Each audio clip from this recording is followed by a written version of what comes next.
Alkisah, pada zaman dulu, di tanah Parahyangan, pada sebuah kerajaan yang dipimpin oleh seorang baginda raja yang ditemani oleh seorang ratu yang hanya memiliki seorang putri. Putri tersebut bernama Dayang Sumbi yang terkenal dengan kecantikan dan juga kecerdasannya. Namun, ia juga terkenal dengan sifat manjanya. Di suatu pagi pada dikala, Dayang Sumbi sedang menenun. Ia merasa lemas dan pusing. Selanjutnya, ia secara tidak sengaja menjatuhkan pintalan benangnya berkali-kali. Ya ampun, pintalan benang itu lagi-lagi terjatuh. Aku berjanji siapapun yang mengambilkan pintalan benang itu kepadaku, maupun ia laki-laki, maka aku jadikan suamiku. Kalau ia perempuan, maka aku jadikan saudariku. Beberapa saat sehabis kata-kata kesepakatan tersebut diucapkan, datanglah seekor anjing yang sakti bernama Tumang. Kenapa malah kamu yang mengambilkan pintalan benang itu kepadaku? Artinya, mau tidak mau aku harus menikahi anjing ini. Selanjutnya, Dayang Sumbi dan seekor anjing yang bernama Tumang hidup berbahagia dalam sebuah rumah tangga. Dalam rumah tangga mereka, Dayang Sumbi dan Tumang dikaruniai seorang anak laki-laki yang gagah dan tampan. Anak tersebut tumbuh dan berkembang layaknya menyerupai seorang anak laki-laki pada umumnya. Anak ini dinamakan Sangkuriang. Dalam perjalanan pertumbuhan Sangkuriang, keseharian Sangkuriang senantiasa ditemani oleh Tumang yang selama ini ia kenal hanyalah seekor anjing yang selalu setia menemaninya. Dalam perjalanan waktu yang senantiasa bergilir, Sangkuriang tumbuh menjadi seorang lelaki yang tampan dan gagah. Pada suatu ketika, Dayang Sumbi mengundang putranya, Sangkuriang. Hari ini aku lagi ingin menyantap daging rusa. Sangkuriang. Iya bunda, ada apa? Hari ini aku ingin menyantap daging rusa. Pergilah kamu ke hutan dan ajaklah si Tumang untuk ke hutan bersamamu. Baiklah bunda. Terima kasih.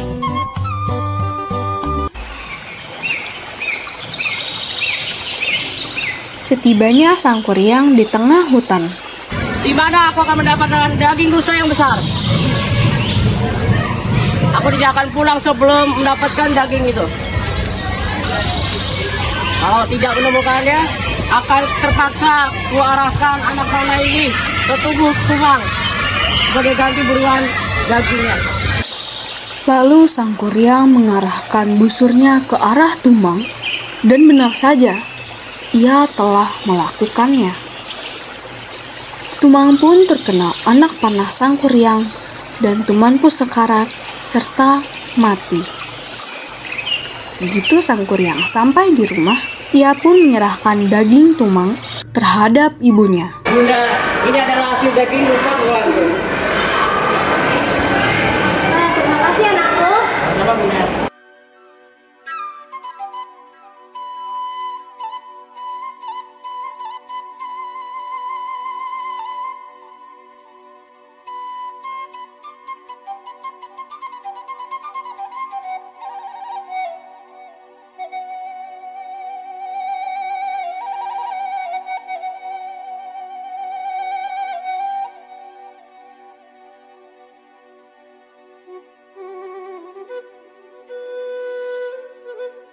Beberapa saat sehabis makan selesai, Dayang Sumbi teringat akan si Tumang. Di mana ya Tumang? Kok ya belum juga? Sangkuriang, kemana? Ya bunda, ada apa? Kamu tahu di mana Tumang? Kok ya belum juga? Maafkan aku bunda, Sebenarnya daging yang ibu makan bukanlah daging rusa, tapi itu milik Tumang. Apa? Jadi daging yang kau beli kemarin itu adalah daging Tumang? Benar-benar. Dasar tak tahu diri. Pergi dari rumah ini.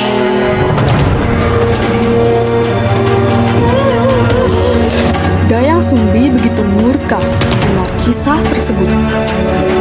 Dibarengi dengan amarah yang memuncak, Dayang Sumbi memukul kepala Sang Kuryang dengan benda peralatan dapur yang dipegangnya. Sang Kuryang terluka cukup parah di bagian kepalanya. Beberapa tahun berlalu, Sang Kuryang yang sudah mengembara ke seluruh negeri dan memutuskan untuk kembali ke rumahnya. Sampainya di rumah, Sang Kuryang sungguh heran melihat banyak perubahan yang terjadi pada kampungnya. Kemudian, ia bertemu kembali dengan ibunya, tetapi keduanya tidak saling mengenal. Hai Nona, datang manis. Aku ingin sekali melamarmu. Mau kamu menjadi istriku? Ya, saya bersedia untuk menjadi istri. Suatu saat, Sang Kuryang meminta tolong untuk mengikat-ikat kepalanya, dan Dayang Sumbi pun mengikuti kemauannya.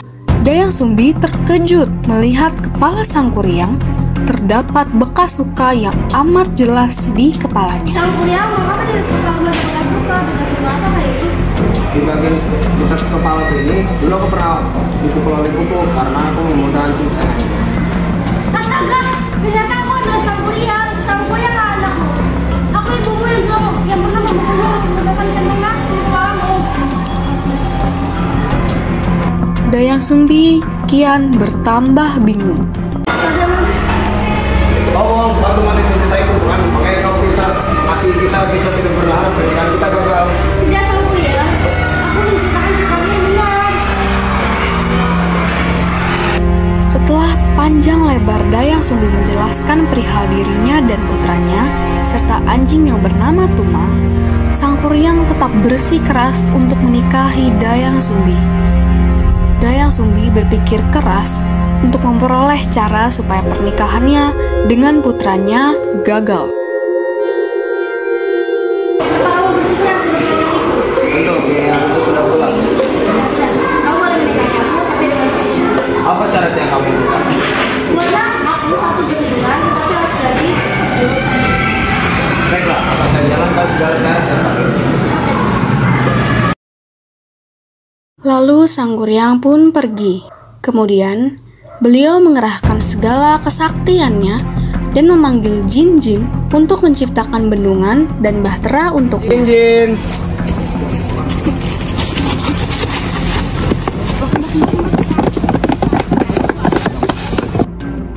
Ketika pekerjaan Sang Kuryang tengah berlangsung, Dayang Sumbi memakai tipu-tipu muslihat, yakni dengan membangunkan ibu-ibu untuk menumbuk padi, membuktikan fajar telah tiba. Kemudian Sang Kuryang berhenti melaksanakan pekerjaannya, dan jin-jin pun lari terbirit-birit karena mengira fajar sudah datang. Namun, Sang Kuryang menyadari bahwa ini hanyalah tipu muslihat dari Dayang Sumbi. Kemudian, ia merusak bendungan yang setengah jadi ia buat bersama jin-jinnya. Karena amarah yang tak tersalurkan, Sang Kuryang pun menendang bahtera tersebut dan jatuh dalam kondisi terbalik. Perahu itu membentuk sebuah gunung Tangkuban Perahu. Sekian drama Sang Kuryang dari kelompok 2. Terima kasih.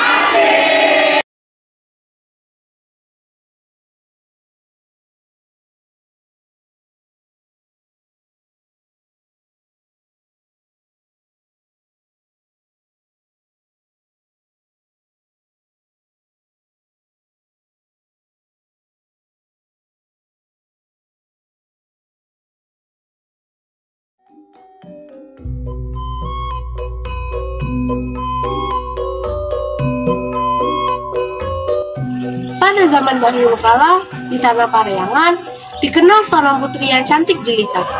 Ia bernama Nyi Dewa Ratna Rengganis atau Nyi Rengganis. Ia lahir sebagai seorang putri tunggal penguasa Keraton Yami. Sayang seribu sayang, Sejak dilahirkan, sang ibu meninggal dunia sesaat setelah melahirkan putrinya, dan sang ayahanda lah yang mengasuhnya sejak kecil. Singkatnya, ayahanda Nyi Rengganis memutuskan untuk meninggalkan kekeratonan untuk pergi bertapa. Pengawal!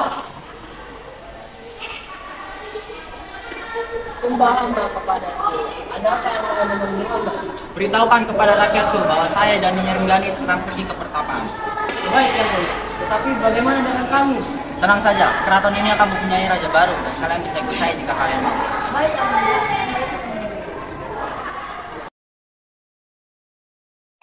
Meskipun tinggal di pertapaan, Nyi Rengganis tidak dibiarkan hidup seenaknya.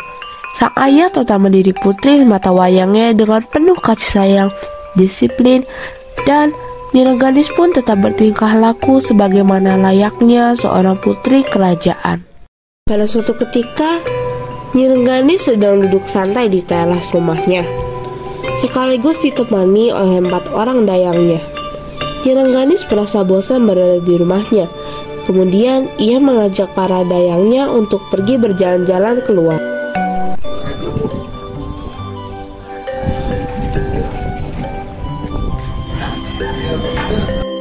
Rasanya aku sedikit bosan. Sebaiknya kita pergi berjalan-jalan keluar.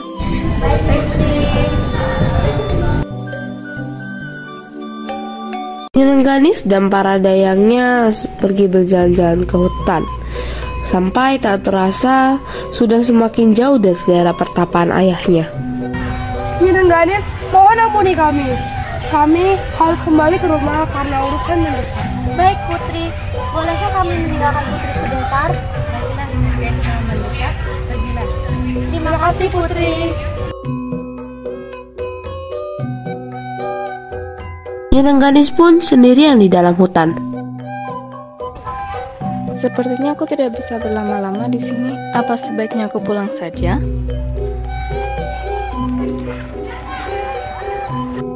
Wah, bunga apa ini? Cantik sekali. Aku ingin memetik semuanya. Kemudian ia memetik bunga yang sangat cantik. Setelah dirasa hari semakin gelap, Nyi Rengganis memutuskan untuk pergi meninggalkan taman yang indah itu. Sang ayahanda ternyata melihat bunga yang dipetik Nyi Rengganis ada di kamarnya. Ayahnya merasa heran karena bunga itu tak sembarang dapat dimiliki, kecuali para kaum bangsawan. Aku seperti mengenal bunga ini. Sepertinya aku harus berbicara dengan Nyi Rengganis. Nyi Rengganis, ayah ingin bertanya kepadamu. Bunga itu kamu mendapatkan dari mana? Memangnya ada apakah dengan bunga itu, Ayah? Bukan begitu. Hanya saja ayah tahu jika bunga itu hanya dimiliki oleh para bangsawan. Dari manakah kamu mendapatkan bunga itu? Hamba menemukannya di pinggir jalan, Ayah. Jangan berbohong. Ayah sebenarnya tahu bunga itu berasal dari mana. Ayah hanya ingin kamu berkata yang jujur. Enggak, Ayah. Hamba menemukannya di taman yang sangat indah sekali, Ayah. Dari taman manakah kamu memetik itu? Taman itu bernama Banjarsari. Taman Banjarsari. Kamu tidak tahu bahwa Taman Banjarsari itu milik Imam Suwangsa? Raden Imam Suwangsa. Ayah mengenal orang itu. Aku mengenal siapa ayah dari anak itu. Raden Imam Suwangsa adalah calon pewaris tahta Adipati bernama Baginda Hamzah. Jangan sekali-kali kamu datang lagi ke tempat itu atau mengusik semua hartanya. Bisa-bisa membawa celaka. Baik, Ayah. Maafkan hamba. Hamba tidak tahu. Baik. Lalu pada suatu hari, Pati Arya menemui Raden Imam Suwangsa. Sembah hamba sampaikan hanya kepada yang mulia. Ada apa ya? Ampun ibu, ampun. Hamba ingin menyampaikan kepada ya, ada apa ya? Maafkan hamba yang mulia. Hamba mendapat laporan dari para pembantu istana bahwa seorang tidak kenal telah masuk ke taman Banjarsari. Hah? Apa kau bilang? Raden Imam Suwangsa sangat kesal. Taman Banjarsari yang ia sayangi kini rusak. Rakyat sekitar sama sekali terlarang. Ia bingung karena hanya seorang patih, Pangeran Arya Narpatmaja, beberapa pengawal dan pembantu istana yang bekerja untuk sang pemilik taman saja yang pernah masuk ke dalamnya. Raden Imam Suwangsa pun pergi melihat Taman Banjarsarinya bersama Patih Arya. Tidak. Jangan pernah aku biarkan dia. Sayangnya Nyi Rengganis ternyata tidak dapat melupakan keindahan taman tersebut. Wah, begitu enaknya kamu datang ke tamanku dan memetik bunga-bungaku. Maafkan hamba yang mulia. Hamba tentu sengaja melewati tempat ini dan melihat bunga-bunga yang sangat indah. Hamba hanya memetiknya untuk hiasan rambut yang mulia. Hah, alasan untuk hiasan rambut. Dasar pembohong. Benarkah? Jangan harap tidak seorang pun boleh memiliki taman bungaku ini. Bunga-bungaku ini hanya milikku saja. Raden Imang Suangsa pun langsung menyuruh prajurit untuk menangkap Nyi Rengganis. Kamu berajuk memintaku lepaskanmu? Apa sebenarnya tujuanmu kemari, Putri? Hamba hanya ingin melihat bunga yang mulia. Bohong. Sungguh yang mulia. Jawab sekali lagi, Putri. Apa tujuanmu kemari? Hamba hanya ingin melihat bunga dan memetiknya untuk hiasan rambut yang mulia. Bohong. Mereka pun segera mengantarkan Nyi Rengganis ke penjara. Anehnya, beban yang mereka bawa terasa semakin berat. Langkah mereka semakin sulit jika menanjak tanah. Maka prajurit sempat terhenti. Namun Raden Imang Suangsa menghardik mereka. Ada lisan tersebut bisa sangat keras. Mengapa kalian berhenti?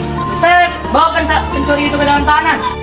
Genangan air mata Nyi Rengganis kini semakin meninggi dan merendam lutut mereka. Dengan cepat genangan air itu meninggi dan meluas. Bagaimana ini? Kepanikan mulai terlihat di wajah Raden Imang Suangsa dan Patih Arya. Karena merasa takut pada Nyi Rengganis, akhirnya Raden Imang Suangsa dan Patih Arya pun melepaskan Nyi Rengganis. Mereka berusaha melarikan diri dari tempat itu. Nyi Rengganis tenggelam di lautan kesedihannya sendiri. Setelah itu Nyi Rengganis bersujud di kaki sang ayah dan ia menyelesaikan perbuatannya. Ia menceritakan kejadian yang baru saja ia alami di Taman Banjarsari. Genangan air bah yang berasal dari air mata Nyi Rengganis mengangkat seisi taman, kecuali pondok Wistara atas. Genangan itu mengempaskan taman bunga di Argapura. Taman bunga itu seolah mampu menyusun diri dengan sangat indah. Taman Banjarsari kini melekat dan terbentuk kembali di kaki Gunung Argapura. Setelah itu, gumpalan air bah tadi lenyap tak bersbekas. Banjir surut dengan sendirinya.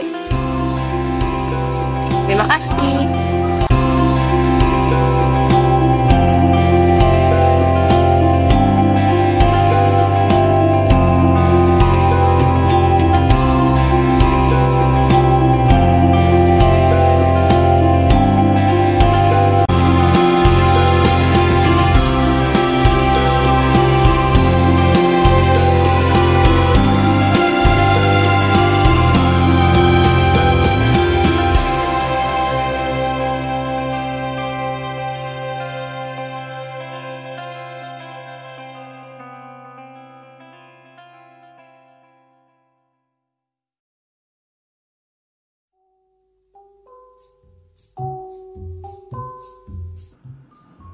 Halo semuanya, saya perwakilan kelompok 3 ingin mempersembahkan drama Sikabayan yang telah kami buat.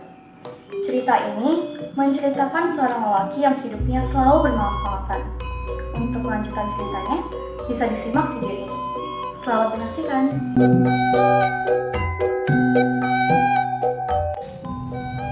Sikabayan. Di sebuah desa Pasundan, hiduplah seorang laki-laki yang bernama Sikabayan. Ia adalah laki-laki yang pemalas, namun memiliki banyak akal. Tetapi akalnya itu kerap digunakannya untuk mendukung kemalasannya. Sikabayan juga telah beristri, Nipeng namanya. Pada suatu hari, Sikabayan disuruh mertuanya untuk mengambil siput-siput di sawah. Sikabayan pun melakukannya dengan malas-malasan. Aduh, aku malas sekali mengambil siput-siput ini. Aku ingin tidur saja.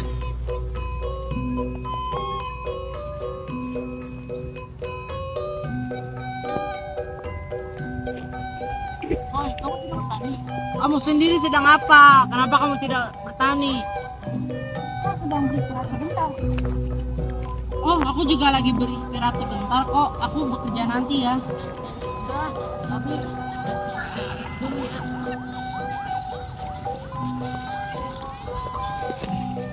Oi, Kabayan. Kenapa kamu masih di sini? Kenapa kamu belum mengambil siput-siput di sawah? Itu Pak, kalau sawahnya dalam banget. Langit pun kelihatan dari atas.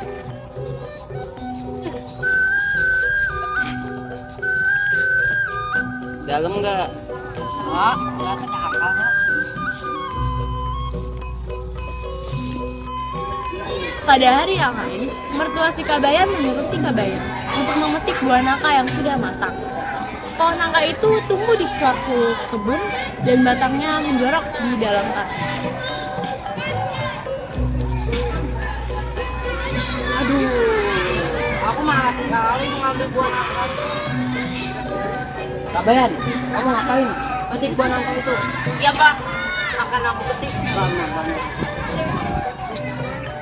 Kabayan memanjat batang pohon itu dan dipetiknya satu buah nangka yang telah matang. Namun sayangnya buah nangka itu jatuh ke dalam tanah.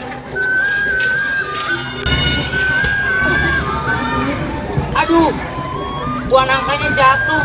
Mana nih?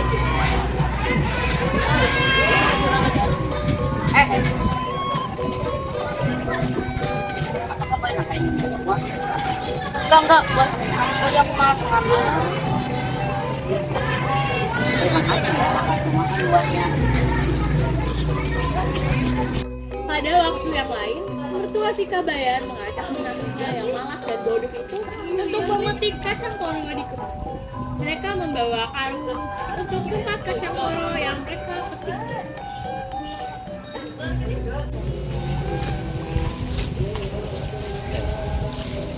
Aduh, aku malas sekali memetik kacang koro ini.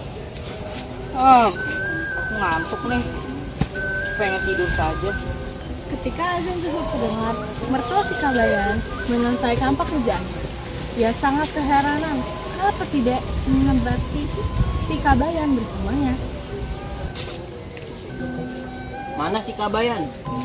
Ah, dasar pemalas. Pasti dia udah pulang duluan karena malas membawa kacang koro yang berat ini.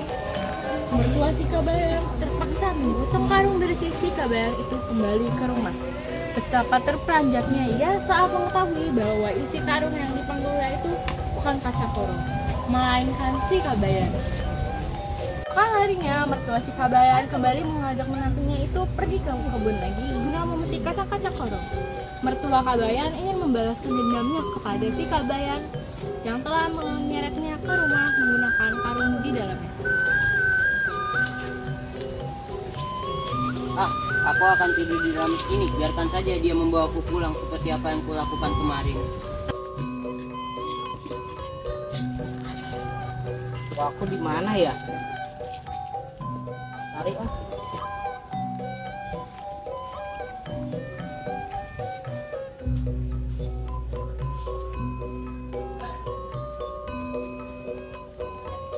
Oh, rupanya di sini. Dalam aku seret pulang aja. Terperanjatlah mertua si Kabayan mendapati dirinya diseret si Kabayan. Ia pun berteriak-teriak di dalam karung. Kabayan, ini Abah, jangan kau seret Abah seperti ini. Karena kejadian itu, mertua si Kabayan sangat marah kepada si Kabayan. Ia mendiamkan si Kabayan, tidak mau mengajaknya berbicara, dan bahkan melongoskan wajah jika si Kabayan menyapa atau mengajaknya berbicara. Si Kabayan menyadari kebencian mertuanya itu kepadanya. Bagaimanapun juga, ia merasa tidak enak diperlakukan seperti itu. Ia lantas mencari cara agar mertuanya tidak lagi membenci dirinya. Pasti Abah sangat membenciku. Apa yang harus aku lakukan agar dia tidak membenciku lagi? Aku tahu. Si Kabayan pun pergi kepada istrinya. Mulailah aku mengetahui nama si Abah. Mengetahui nama mertua itu pantang Akang. Ya aku cuma pengen doain aja. Kalau doanya salah gitu, terus malah ngarep ke orang-orang tuh di sana tuh. Nama si Abah itu Kino Lenat. Ingat, jangan sekali-sekali engkau sebut nama Abah kepada siapapun. Setelah mengetahui nama asli si mertua, si Kabayan lantas mencari air enau yang masih mengental. Diambilnya pula kapuk dalam jumlah yang banyak. Si Kabayan menuju tempat mertuanya itu biasanya mandi. Dia lantas membasahi seluruh tubuhnya dengan air enau yang kental dan menempelkan kapuk di sekujur tubuh. Si Kabayan kemudian memanjat pohon dan duduk di atas dahan pohon, seraya menunggu kedatangan mertuanya yang akan mandi. Ketika mertuanya ingin masuk ke dalam kamar mandi, si Kabayan lantas berseru dengan suara yang dibuatnya terdengar lebih dengar. Nolep-nat. Mertua si Kabayan sangat terperanjat mendengar namanya dipanggil. Seketika ia menatap arah sumber suara pemanggil. Kian terperanjatlah ia ketika melihat ada makhluk putih yang sangat menyeramkan itu pada pandangannya. Siapa engkau itu? Kinolep-nat, aku adalah kakek penunggu lubuk ini. Aku mempunyai pesan, sayangilah Kabayan karena dia adalah anakmu. Uruslah dengan baik rumahnya dan juga keuangannya. Sejak saat itu, mertua si Kabayan tidak lagi membenci si Kabayan. Disayanginya menantu itu. Dicukupi kebutuhan sandang dan pangan si Kabayan. Bahkan dibuatkan rumahnya pula. Meski kecil, untuk tempat rumah tinggal menantunya tersebut. Setelah mendapatkan perilaku yang baik dari mertuanya, si Kabayan juga sadar akan sikap buruknya selama ini. Ia pun berusaha untuk mengubah sikap dan perilakunya kepada si mertuanya. Ia tidak lagi malas-malasan untuk bekerja, dan ia pun bekerja sebagai buruh. Kehidupannya bersama istrinya membaik yang membuat istrinya itu bertambah sayang kepadanya. Si Kabayan juga bertambah sayang kepada Nyi Iteng, seperti sayangnya kepada mertuanya yang tetap baik terhadap perlakuan. Mertuanya tetap menyangka si Kabayan sebagai cucu kakek si penunggu lubuk. Kinolena sangat takut untuk memusuhi dan menyanyiakan si Kabayan. Karena takut tidak akan selamat dalam hidupnya, seperti yang telah dipesankan oleh kakek penunggu lubuk.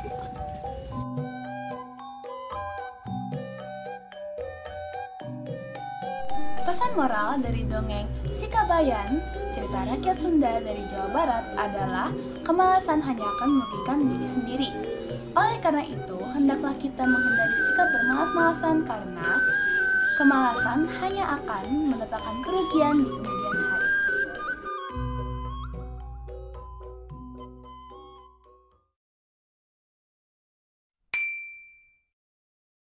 Ia menatap ke arah sumber. Bentar, gua keluar. Iya. Gua masuk habis itu keluar lagi. Iya. Bukan. Dah yuk. 1, 2, 3. Panas banget nih. Mertua si Kabayan.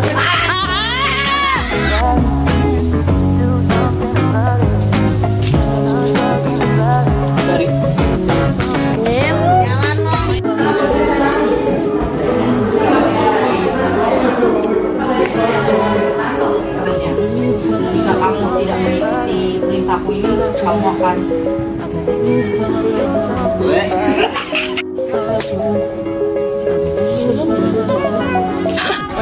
berteriak-teriak di dalam.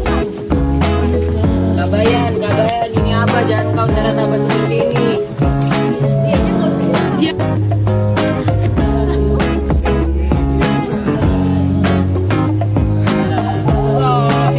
Gak apa-apa, ini keluarga Bang.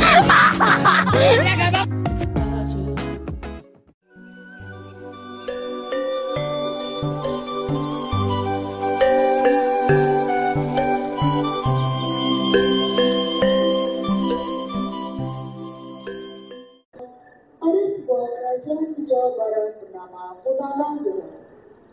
Kutatangga merupakan kerajaan yang makmur dan damai. Rakyatnya hidup tenang dan sejahtera karena dipimpin oleh raja yang bijaksana. Raja Kutatangga bernama Prabu Suwartalaya dan permaisurinya bernama Ratu Tumbamana. Sayang, Prabu dan Ratu belum dikaruniai keturunan, sehingga ini menjadi kegelisahan Prabu, Ratu, dan juga rakyatnya. Sudahlah Dinda, jangan menangis terus. Kanda akan berusaha. Bagaimana kita tidak bersedih, Kanda?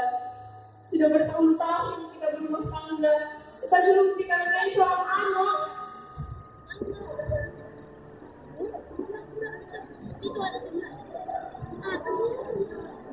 Demikian kekayaan itu merupakan tidak terus. Bagaimana jika mengangkat tanaman saja berbeda? Barangkali bisa mengurangi kesedihan Ratu. Tidak, aku tidak mau kehilanganmu. Benar saja, aku juga tidak setuju dengan anak-anak. Sudah bukannya anak-anak lebih baik dari anak-anak.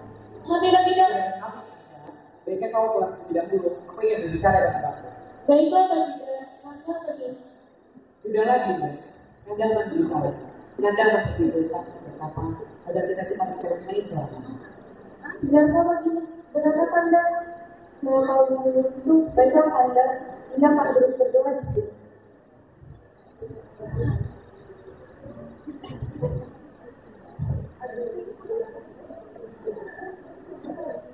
Pergilah Prabu pergi ke hutan untuk bertapa. Di hutan, sang Prabu terus-menerus berdoa agar dikaruniai seorang anak. Setelah beberapa bulan kemudian, sejak Raja Prabu berdoa di hutan, sang Prabu pun kembali ke kerajaan untuk melihat keadaan di sana. Ternyata, permohonan sang raja terkabul. Sang ratu mulai hamil.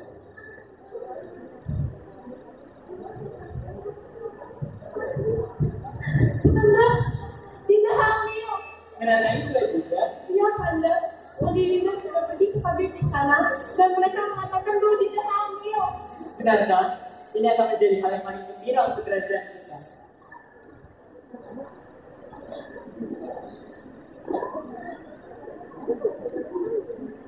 Setelah 9 bulan lamanya Ratu mengandung, Ratu pun melahirkan seorang putri yang sangat cantik.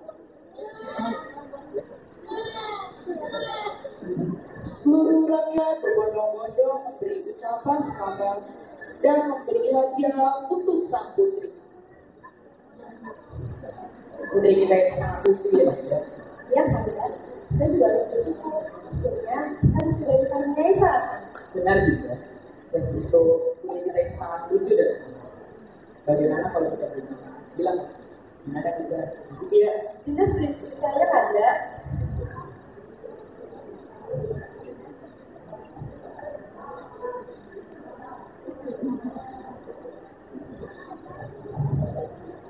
Permisi Baginda, ada salah seorang rakyat yang ingin bertemu dengan Baginda Raja dan Ratu. Ia ingin memberikan ucapan selamat dan hadiah kepada putri Baginda Raja dan Ratu. Baik Baginda Ratu.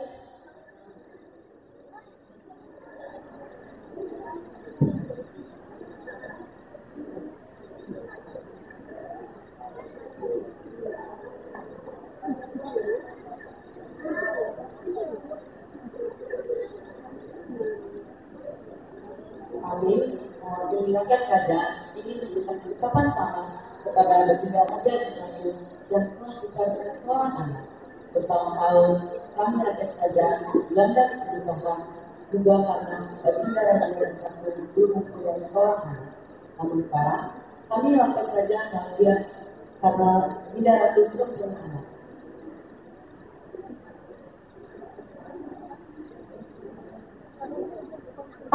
Ini juga berkat seluruh doa rakyat kerajaan juga. Kami mewakili rakyat kerajaan ini untuk sang putri. Semoga ya.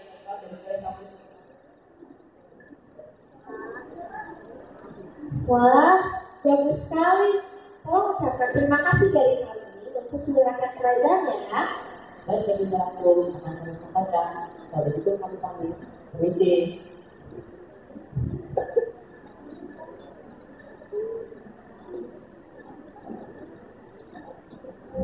Tahun demi tahun berlalu, sang putri akhirnya tumbuh menjadi gadis yang sangat cantik. Namun, karena ia anak satu-satunya yang dimiliki oleh Baginda Raja dan Ratu, ia menjadi anak yang sangat kasar dan manja. Semua permintaannya harus dipenuhi. Jika tidak, ia akan sangat marah.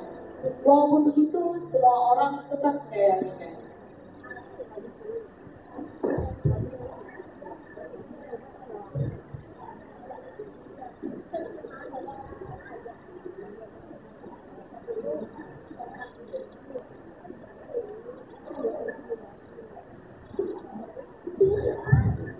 Ini bacaan kamu? Enggak, aku tidak suka dengan baju ini. Hei Rocky, kamu tidak boleh begitu. Ini itu baju kita loh. Jadi Bunda juga memakainya sama baju ini sama siapa? Tapi Bunda, itu tidak ada hubungannya. Itu hanya sebuah kaidah. Apalagi usianya pun sudah berapa tahun. Aku tidak akan mau memakainya. Hei Rocky, kamu tidak kata begitu. Baju ini itu memiliki arti yang sangat besar. Kalau kau perhatikan dari tulisnya, jika ibu udah masuk ke sekolah sampai mau makanya, aku tidak akan mau lagi ketika hari ulang tahunku. Akhirnya, Bunda berubah. Aku sudah bosan mendengar semua itu. Tenang-tenang, pokoknya jika ibu datang, jangan kau berulang itu. Pada hari ini, aku tidak lagi datang. Aku ingin bergabung saja bersama agar dia jatuh sama aku. Tapi bagaimana jika berbicara marah? Sudah, saja perkataanku. Tapi putri yang sudah siap. Jika kau tidak mau menulis perkataanku, itu artinya kau tidak takut padaku. Dan itu artinya kau harus usir dari kerajaan ayahandaku ini. Ampun putri, maafkan hamba.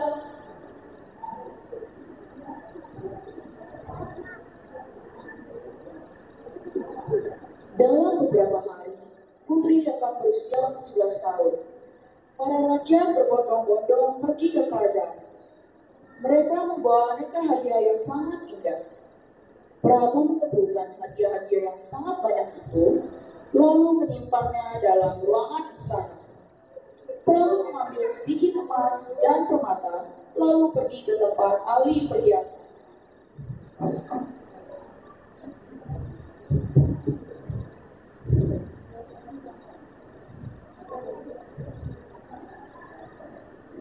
Baginda Raja, ayo silakan masuk Baginda. Ada keperluan Baginda datang kemari? Apa ada yang bisa hamba bantu Baginda Raja? Aku ingin mengingatkan. Kata apa tidak? Tentu saja Baginda, dengan senang hati hamba menyebutkan kalau paling indah untuk putri Baginda Raja. Silakan Baginda pergi sebentar, segera hamba bawakan kalau untuk sang putri.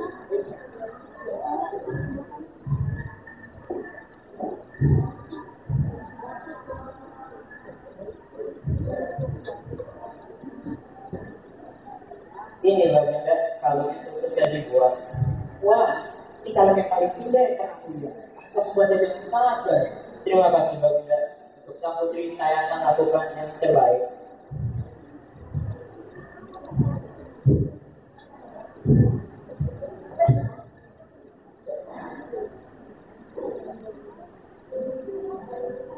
Akhirnya, hari yang ditunggu telah tiba.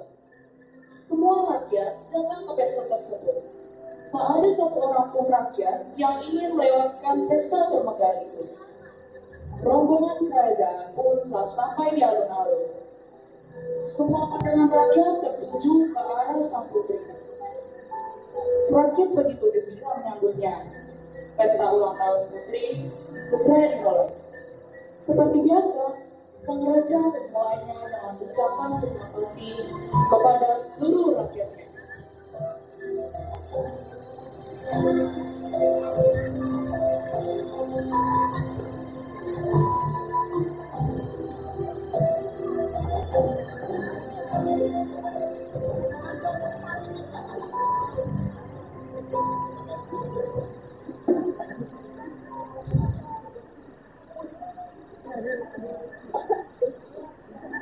Para rakyat-rakyat sekalian, terima kasih atas kehadiran kalian semua di sini. Yang aku dengan sebagai raja, kerajaan, dan putriku berjuang. Oleh karena itu, aku akan memberikan hadiah yang kalian kasih kepada putri. Bilang putri, marilah. Iya ya Handa. Wah, sekali ketika ini ada hadiah dari rakyat-rakyat.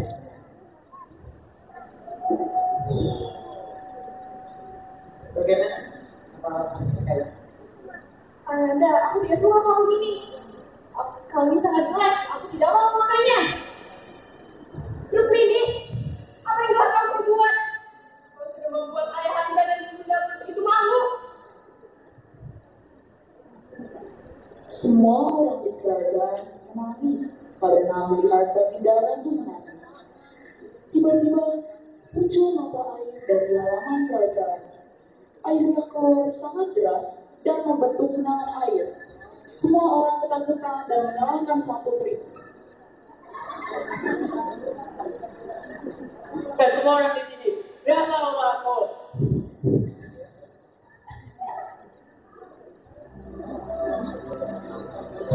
Sang putri sangat ketakutan. Dia menyesal atas perbuatan jahatnya. Tapi genangan itu telah menjadi sebuah danau yang sangat besar hingga menenggelamkan kerajaan. Oleh rakyat sekitar, danau itu disebut sebagai telaga warna. Warna yang dihasilkan berasal dari bayangan hutan, tanaman, dan langit di sekitar telaga. Namun, orang mengatakan warna-warna tersebut berasal dari kalung putri yang tersebar. Dan sekarang, Telaga Tujuh Warna dijadikan salah satu tempat wisata yang terkenal di Jawa Barat.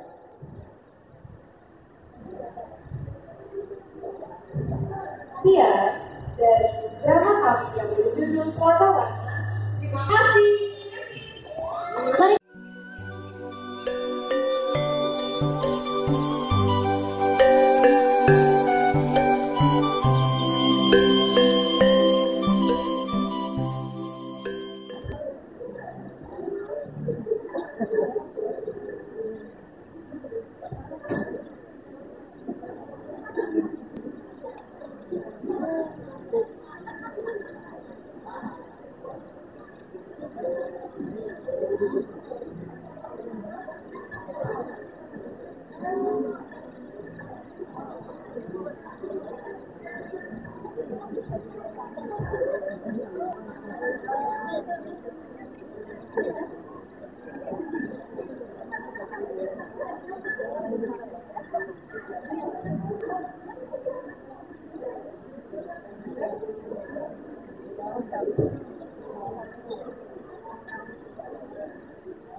selanjutnya dari situ.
Tempat sirna paling insan, lingkung lembur padusunan. Ayam masa kampung jadi kota di sisi kampung bunga jalan putih dayung ngarungsi. Kampung-kampung dekat bir di kota sisi gunung ada segala ayam. Bumi disokan bukan jalan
subscribe St. Bells JHS Studio.